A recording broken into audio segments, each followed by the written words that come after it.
જોવો દિવસભરના તાજા સમાચાર AK ન્યૂઝ ગુજરાતી પર। અંબાજી ભાદરવી પૂનમ મહામેળો। બનાસકાંઠાના યાત્રાધામ અંબાજીમાં યોજાનારા ભાદરવી પૂનમ મહામેળાને લઈને તૈયારીઓને વેગ આપવામાં આવ્યો છે। મહામેળામાં મોટી સંખ્યામાં માઈ ભક્તો આવવાના હોવાથી પદયાત્રિકોની સુવિધા અને સુરક્ષા અંગે મહત્વની બેઠક યોજાઈ હતી। અંબાજીમાં ભાદરવી પૂનમ મહામેળાની તૈયારીઓને લઈને મહત્વની બેઠકમાં અગત્યના મુદ્દા ઉપર ભાર મુકાયો છે। બેઠકમાં 1600થી વધુ પદયાત્રા સંઘોના પ્રતિનિધિઓ જોડાયા હતા। પદયાત્રિકોની સુવિધા, સેવા અને સુરક્ષાને લઈને બેઠકમાં વિસ્તૃત ચર્ચા કરવામાં આવી છે। ભાદરવી પૂનમના સંઘ સેવા ટ્રસ્ટ દ્વારા તંત્ર સમક્ષ પદયાત્રિકોની સુવિધા માટે 3 મહત્વની માંગણીઓ રજૂ કરવામાં આવી હતી। પદયાત્રામાં માર્ગમાં ભક્તો માટે પીવાનું પાણી, આરોગ્ય સેવા અને જરૂરી સુવિધાઓ ઉપલબ્ધ કરાવવા માંગ કરવામાં આવી છે।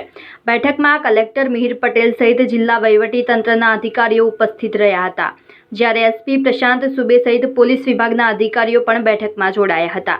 આગામી 20 સપ્ટેમ્બરથી શરૂ થનારા ભાદરવી પૂનમ મહામેળા દરમિયાન ટ્રાફિક, પાર્કિંગ, સુરક્ષા, આરોગ્ય અને સફાઈ વ્યવસ્થાને લઈને તંત્ર દ્વારા ખાસ આયોજન કરવામાં આવી રહ્યું છે। મોટી સંખ્યામાં માઈ ભક્તો અંબાજી પહોંચવાના હોવાથી પદયાત્રિકોની સુરક્ષા અને સુવિધા તંત્ર માટે પ્રથમ પ્રાથમિકતા રહેશે।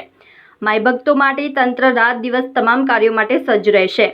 ચેનલ લાઇક, શેર, સબસ્ક્રાઇબ કરવાનું ભૂલશો નહીં।